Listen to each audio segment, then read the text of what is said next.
Ciro Gomes, mais uma vez na Bahia e recebendo o carinho dos baianos. O senhor se sente bem quando vem aqui em Salvador, na Bahia?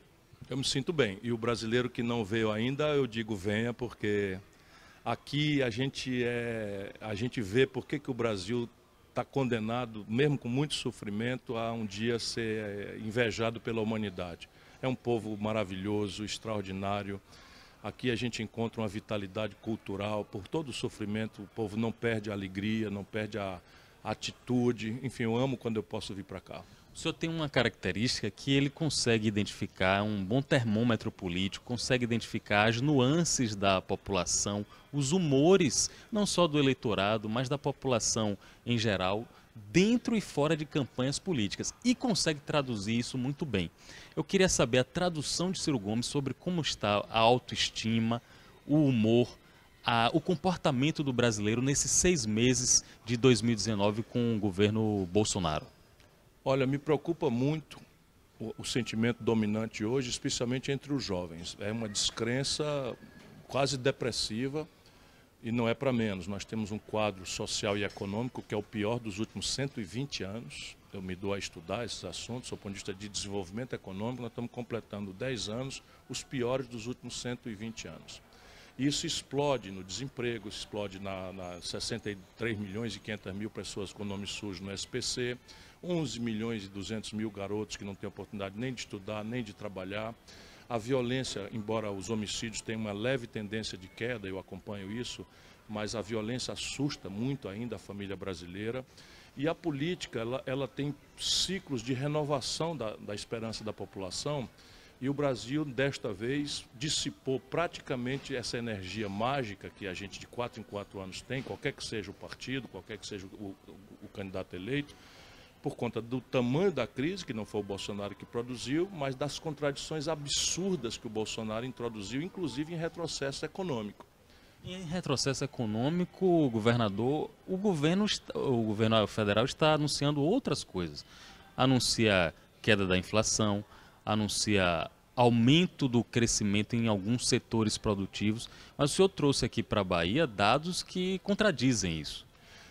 Nós infelizmente estamos vendo no Brasil paixões e ódios tentarem mistificar contra a observação do povo e contra os números oficiais do próprio governo. Por isso eu lanço no Brasil inteiro, e vou atualizar de 3 em 3 meses, uma forma de ajudar o povo brasileiro a entender as coisas sem esses ódios e essas paixões, porque veja bem, a pior execução de orçamento do Brasil em educação na história são os 6 primeiros meses do governo Bolsonaro. Como é que eu chego a isso? Com números oficiais da Secretaria de Tesouro Nacional, do MEC. Então, o Brasil está com o pior volume de investimento da história desde a Segunda Guerra Mundial. Investimento em geral. O Brasil está com a menor execução orçamentária em segurança pública também da história do Brasil, comparando alho com alho e bugalho com bugalho. Mas segurança não é um tema importante para esse governo, não é um tema sempre repetido, a necessidade de segurança? Uma das 3 razões mais importantes da vitória do Bolsonaro foi o aceno que ele deu de perceber a violência como um grande problema, o medo da população e o anúncio de uma promessa meio mirabolante de armar todo mundo, mas uma promessa difusa de atacar o problema. E como é que a gente define no mundo inteiro, nas democracias amadurecidas, se o governo faz o que promete? É olhando como é que o dinheiro é aplicado. O dinheiro é pouco, sempre haverá dificuldade de aplicar, e você olha se aquilo que o governante fala, eu vou priorizar a segurança, você vai lá e olha e compara objetivamente o gasto que o governo atual está fazendo. No mesmo período, eu estou fazendo 2012, os 6 primeiros meses de 2012, os 6 primeiros meses de 2014, os 6 primeiros meses de 2018 e os 6 primeiros meses de 2019. E estou afirmando dados oficiais. É a menor execução orçamentária em segurança, saúde, educação de toda a história do Brasil. Essa é uma forma de enxergar. Eu acabei de ver no Twitter do presidente Jair Bolsonaro que é a forma de comunicação que ele adotou, a forma preferencial, ele comemorando uma queda no índice de crimes, na quantidade de crimes absolutos nos 3 primeiros meses do ano. Em torno de 60 mil a menos crimes. Isso aí está também na ênfase que o senhor dá para o quesito segurança? É verdade que no Brasil de 2019, os homicídios, ou seja, os crimes contra a vida, os crimes violentos contra a vida, experimentaram uma queda importante. Não caíram 60 mil. 61 mil homicídios é o total de homicídios que aconteceram no ano 2017, oficialmente. No ano 2018 não temos o dado oficial, mas eu acompanho como equipe de profissionais, e eu sou, por exemplo, do Ceará, eu acompanho de perto. Nós temos lá uma queda importante e é justo que a gente reconheça que não foi a execução orçamentária, mas talvez, os especialistas ainda não estão seguros, a providência que o governo Bolsonaro tomou de transferir os chefes do comando dessas facções criminosas, que comandavam o crime em São Paulo, em Fortaleza, etc., para presídios federais, dificultando as comunicações, coisa que eu havia prometido e que era óbvio que tinha que ser feito por qualquer candidato, talvez seja justo reconhecer que terá uma influência nisso aí. O governador Ciro Gomes, é importante ele ressaltar que ele faz o mérito quando merece ter o mérito e faz a crítica quando ele enxerga a possibilidade de crítica. Muita gente da esquerda, principalmente dos partidos PT e PSOL, não vê motivos para mérito em Ciro Gomes, só vê motivos para crítica. Por que isso acontece, governador? Veja, talvez seja basicamente pela maior virtude que eu procuro cultivar, é de não mentir. Então, veja, eu acho que o governo Bolsonaro é uma tragédia, é deplorável, mas acabei de dizer para você que os números oficiais que eu levanto e acompanho sinalizam para uma queda importante nos homicídios. Não é 60 mil, não é isso. Caíram 20 mil, olhe lá, mas isso é muito importante porque quebra uma tendência. Depois eu digo com muita segurança de que a economia está indo para o brejo, o Bolsonaro jogou o ano de 2019 fora. Depois eu digo, enfim, coisas que são a realidade. E no Brasil, esse radicalismo, o bolsomínio e o petralha, os violentos, um existe por causa do outro. E eles não querem nem ouvir falar de alguém que aposte na inteligência do povo, que aposte que nós precisamos negócio de governo, a gente deve olhar para o governo com o pé atrás. Todo governo é obrigado a fazer as coisas corretas e o papel da oposição, onde eu estou com o voto de quase 14 milhões de brasileiros, é cobrar, fiscalizar, dizer muito bem quando acertar e dizer está tudo errado quando errar. E eu ainda faço mais, quando eu critico, eu ainda assumo a responsabilidade de propor uma alternativa objetiva, como fui o único candidato dos 13 que apresentou uma proposta de reforma da Previdência. Só que nessa reforma a gente resolveu o problema do buraco em 24 meses, só que cobrando dos grandes. E eles agora prometem resolver em 10 anos só cobrando dos pobres. Essa é a diferença. Essa proposta que passou, o texto base, que foi aprovado, o texto base da reforma da Previdência, e o senhor, como uma pessoa que conhece amplamente o espírito e a vida do nordestino, o senhor acha que é uma proposta de reforma da Previdência feita muito com a visão paulista e pouco pensando no Brasil como um todo, principalmente no Nordeste? Ela é feita estritamente obedecendo à visão dos ricos. E os ricos, é bom lembrar, eles não estão nem aí para a Previdência Social. O que eles querem, os banqueiros, é destruir a Previdência Pública para o restinho de Previdência Pública que existir e migrar para a Previdência Privada. Essa é a grande motivação do Paulo Guedes, por exemplo. A classe média brasileira já faz muito tempo que perdeu a confiança no sistema público de previdência e está, com muito sacrifício, migrando para planos privados de previdência social.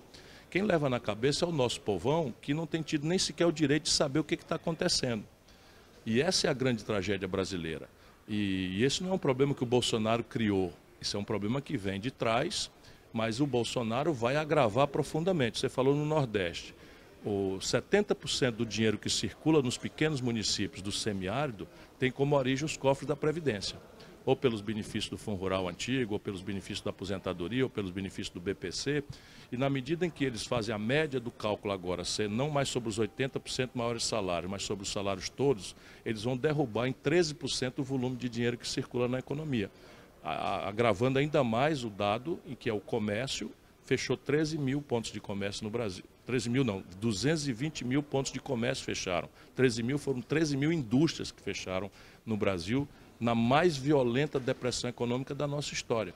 Então é uma reforma da Previdência que é tecnicamente ruim, porque nem de longe resolve o problema.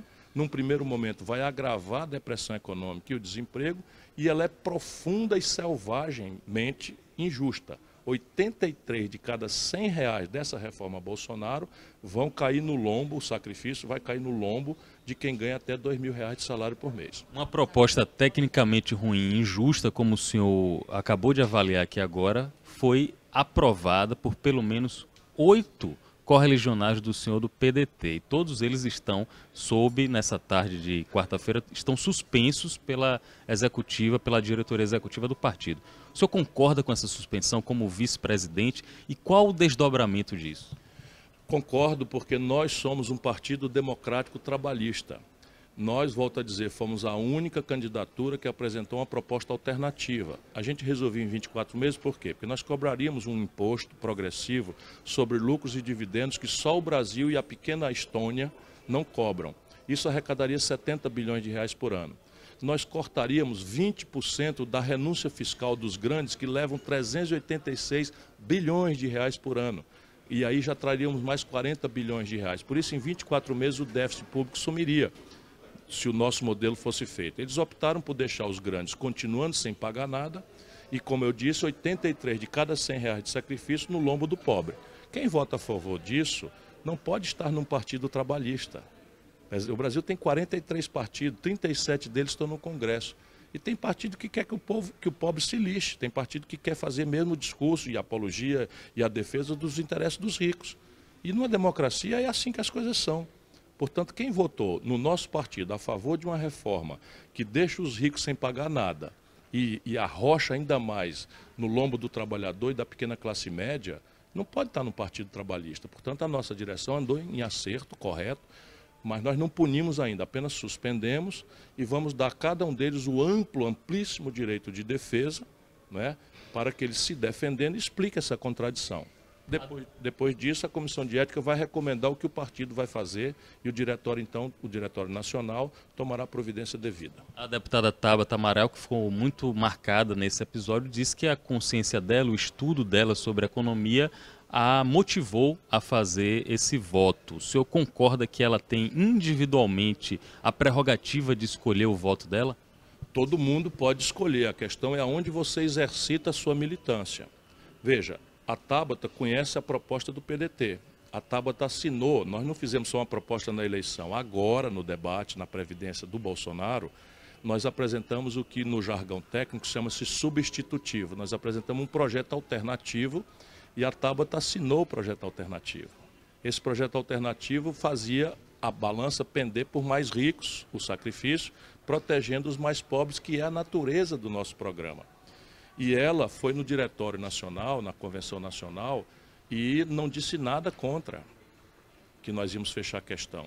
Ela teve meses, entre março e agora, para comunicar, por exemplo, para mim, que a recrutei, que a afiliei, que estimulei, que considero que é uma pessoa de muito valor e que tem apenas 25 anos, portanto, está na idade ainda de errar, mas também precisa ter humildade. O senhor se sentiu traído, nesse caso especificamente, com Tabata Amaral? Traído é uma palavra muito forte. Eu me senti frustrado, decepcionado. Por quê? Porque ela não teve sequer, vamos dizer, a clareza, se ela tinha uma convicção técnica, não é, de colocar isso na hora que era próprio. O partido abriu a discussão interna. Nós não chegamos ali de surpresa. Nós abrimos a discussão, tinha mais de 500 companheiros, todos os prefeitos, governadores, deputados, estava todo mundo lá. Ela também estava, inclusive, na mesa, não é? E ela não disse nada contra. E ela sabe que 83 de cada 100 reais é a Previdência, é contra quem ganha até 2 mil reais de salário. Foi um erro aceitar a afiliação da Tabata Amaral ou até convocá-la, convidá-la, como o senhor fez? A gente só vê isso depois. Qual é o problema para a gente entender? A mim me parece que a Tabata recebeu de última hora uma ordem. De onde viria essa ordem? Do seu verdadeiro partido.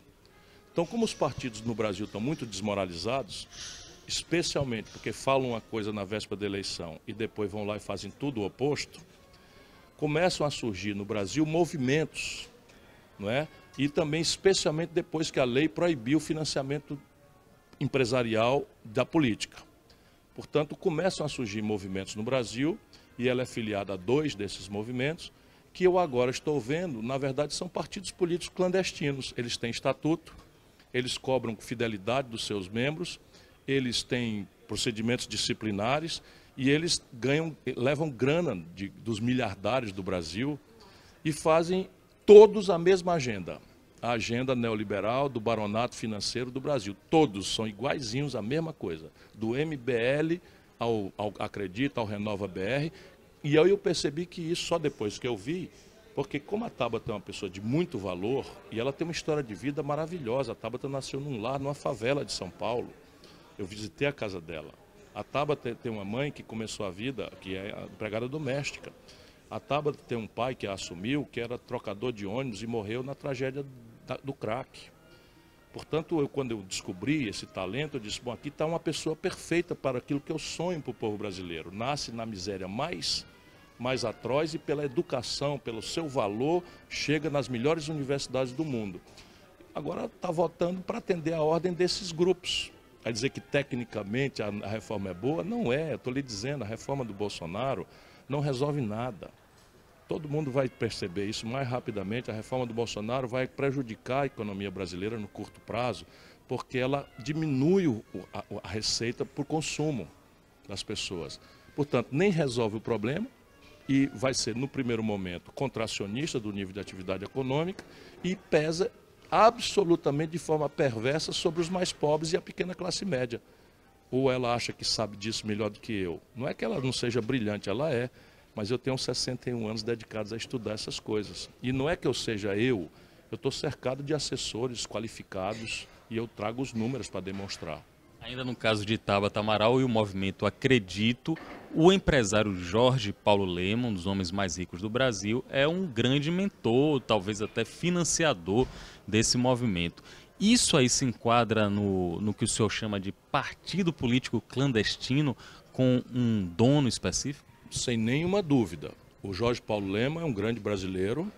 Eu não sou daqueles que alimenta preconceito contra rico, não é nada disso. Agora, ele compreende as coisas do Brasil a partir do seu ponto de vista de rico e banqueiro. E para eles, então, a reforma da Previdência, mesmo com que pese desagradavelmente, vamos ver aqui, um operário da construção civil, não é, que ganha o salário mínimo como servente, para se aposentar, vai ter que trabalhar até os 73 anos de idade, 65 de idade mínima, mais 40 de contribuição. Como em 40 anos de contribuição ele fica 8 anos desempregado, porque a obra acaba, dá baixa na carteira, procura outro emprego, o IBGE dá o dado oficial. Em 40 anos o trabalhador mais pobre do Brasil fica 8 anos sem carteira assinada. Portanto, ele tem que botar 8 anos a mais de contribuição em cima de 65 anos de idade. O desafio, sabe, qualquer brasileiro aí num canteiro de obras, num prédio, numa obra pública, e se achar um operário com 65 anos de idade. Um balconista de comércio. Isso não existe, isso é uma selvageria. O que eles fizeram foi extinguir. Se um general morre, a mulher dele, a viúva, recebe 100% do salário dele sem teto. Se um servente de pedreiro cai do andaime e morre, a mulher dele vai ganhar 60% do salário mínimo. Então isso que se votou é uma selvageria. E para o Jorge Paulo Lemann, isso é um efeito colateral da obsessão de tomar o dinheiro público para o rentismo, para a especulação financeira. Tudo bem, isso é o ângulo de vista dele. Agora, nós, o Partido Trabalhista, o Partido Democrático Trabalhista, o partido que ancestralmente vem da memória do Getúlio Vargas, que criou o sistema de seguridade social público no Brasil, isso não é razoável. Aí eu digo que a Tabata merece ser fuzilada, desmoralizada, esculhambada. Não, ela apenas tem que escolher um partido onde essa agenda do baronato, do dinheiro, possa ser feita. Por quê? Porque vai vir outras coisas. Nós agora vamos entrar no debate da reforma da tributária. Nós somos a favor de tributar progressivamente lucros e dividendos. Os barões do Brasil são contra.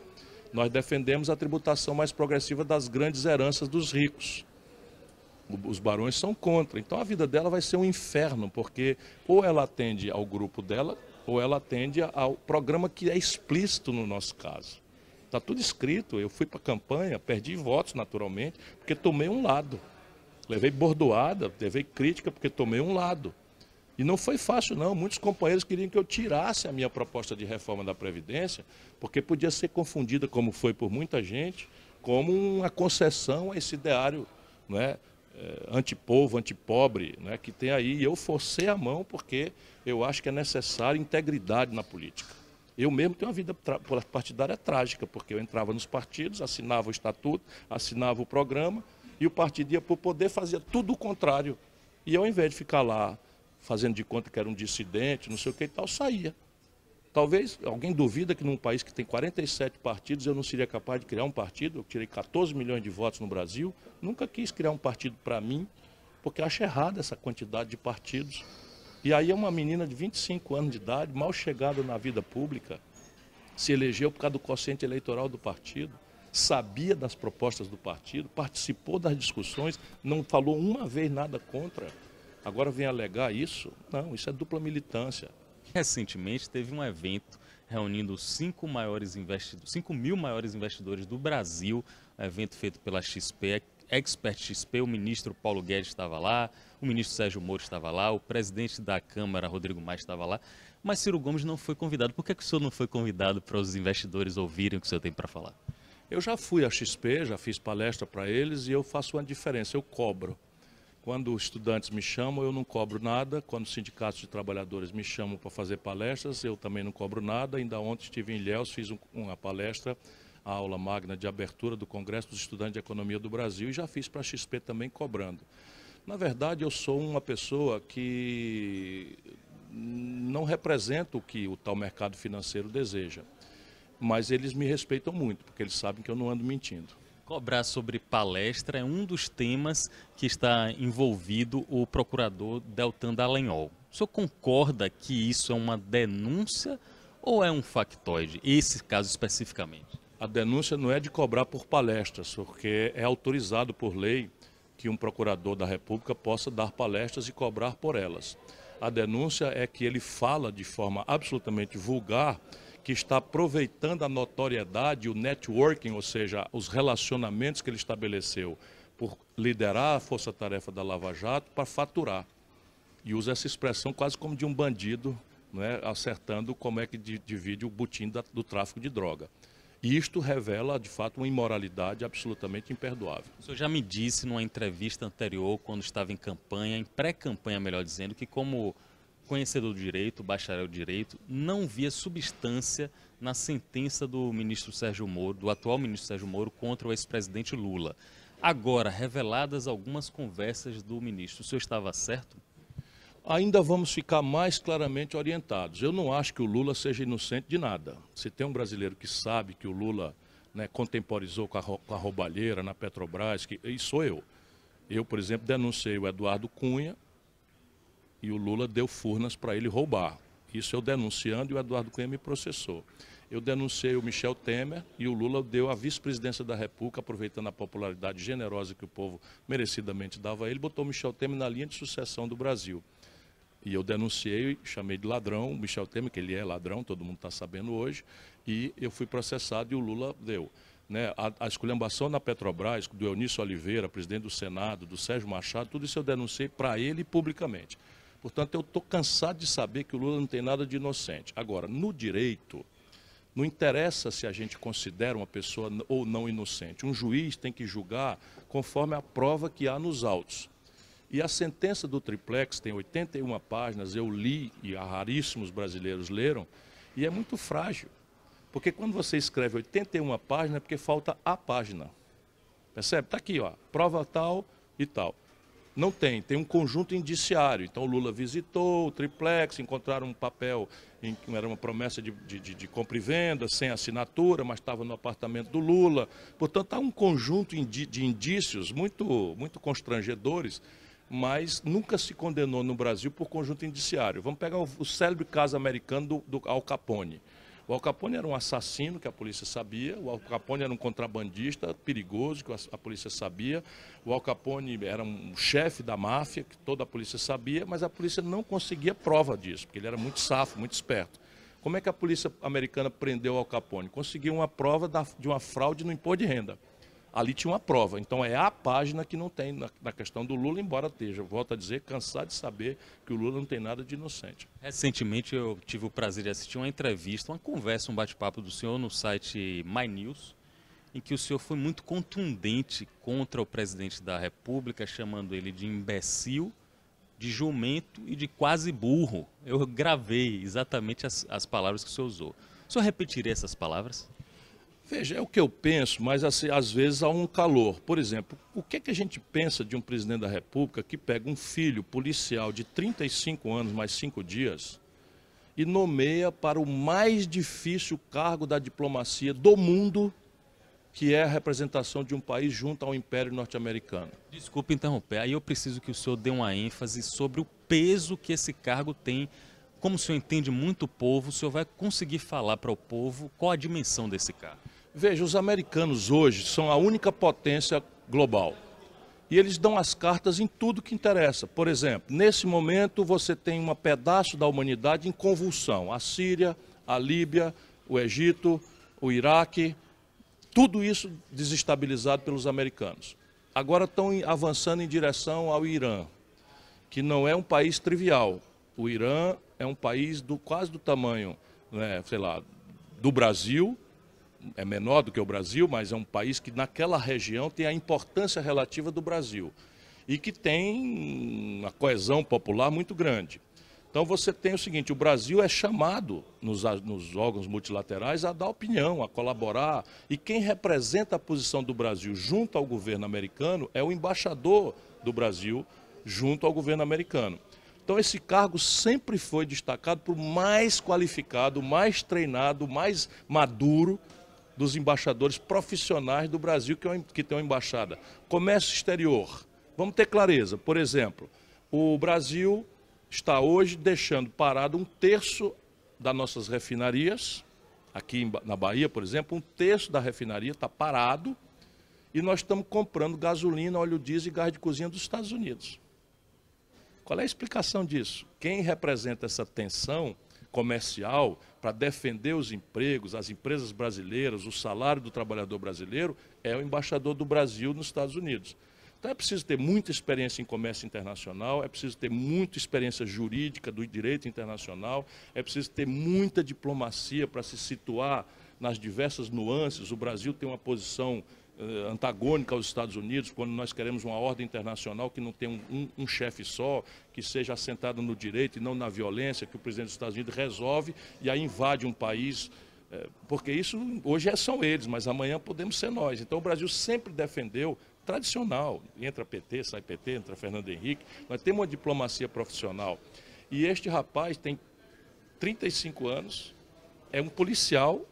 Você dá alguma coisa contra policial? Não. Eu apenas não entrego o meu filho para fazer uma operação de apendicite por um malabarista.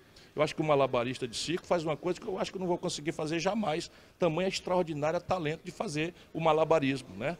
Mas eu não posso entregar meu filho para fazer uma operação de apendicite por um malabarista. Esse rapaz defende um vagabundo enojante, por isso que eu falo às vezes as palavras mais quentes, que é o tal Coronel Brilhante Ustra. O Coronel Brilhante Ustra é um torturador famigerado, que pegava mulheres, como a Mira Leitão, sua colega jornalista, trancava numa sala escura e botava uma cobra para a pessoa ficar apavorada, ou ratos para invadir a vagina de uma mulher. Esse é o Brilhante Ustra. Eu ia dizer o que ele é mesmo, né, mas na televisão a gente não deve dizer. Esse rapaz defende o Coronel Brilhante Ustra como exemplo. Quando os americanos souberem disso, muito improvável que eles aceitem esse tipo de coisa. Esse cidadão disse que deveria se fechar o Supremo Tribunal Federal usando um sargento e um cabo. E eu sei dessas coisas todas. Então ele não tem nenhum apreço pela democracia, não tem nenhum apreço pela dignidade do ser humano quando faz a defesa e a apologia da tortura, e agora vai projetar a imagem do Brasil nos Estados Unidos. Isso é uma vergonha que transforma o nosso país, sabe, na chacota e na humilhação internacional. Uma última pergunta para o governador Ciro Gomes, a assessoria dele está cobrando aqui. O senhor é um candidato natural na eleição de 2022. O senhor já se pronunciou, já se colocou à disposição da sociedade como um líder da oposição. O senhor está trabalhando para isso.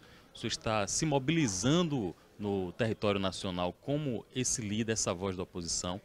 Aí eu queria perguntar, numa eventual candidatura em 2022, o governador da Bahia, Rui Costa, também está se mobilizando para tentar ser candidato a presidente. O senhor preferiria entrar num debate contra Fernando Haddad ou contra Rui Costa? Rui Costa é muito mais qualificado do que o Fernando Haddad, que é uma boa pessoa. O Rui Costa tem uma experiência de governo relativamente exitosa, não é um poste. Infelizmente, o Haddad perdeu a reeleição em São Paulo, é um bom amigo, às vezes eu sou mal entendido, e eu não estou falando da pessoa dele, que eu volto a dizer, uma boa pessoa, mas ele perdeu as eleições para a reeleição em São Paulo no cargo para o João Dória, que é um grande farsante, e perdeu em todas as urnas. Os bairros ricos, os bairros de classe média, os bairros pobres, 100% das urnas de São Paulo, e não foi nem para o segundo turno. E é essa pessoa que o Lula escolheu para ser um poste, um pau mandado. Não acho, francamente, que o PT da Bahia tem essa característica. Eu sou amigo deles e acho que se o Rui for candidato, o debate pode se qualificar bem, porque nós vamos discutir projeto e vamos discutir coerência. Talvez o que pese mais gravemente sobre ele é a memória do PT, ou vamos fazer de conta que não aconteceu a desindustrialização, vamos fazer de conta que os bancos não ganharam o que nunca ganharam no governo do PT, vamos fazer de conta que as estruturas brasileiras não foram desmontadas no governo da Dilma. Mas isso é um debate de ideias, não é um debate de imagens, explorando o justo carinho que uma parte importante do nosso povo tem pelo Lula, e que autoriza o Lula a botar pessoas como a Dilma, que, sendo uma boa pessoa também, não tinha experiência política nenhuma e desastrou o Brasil, permitindo a chegada do Bolsonaro. Ou alguém acha que o Bolsonaro surgiria se não fosse a gravíssima contradição do PT? Governador Ciro Gomes, vice-presidente do PDT, sempre muito bem-vindo, sempre uma boa conversa, um bom papo. Parabéns, continue na luta aí na batalha. Um abraço.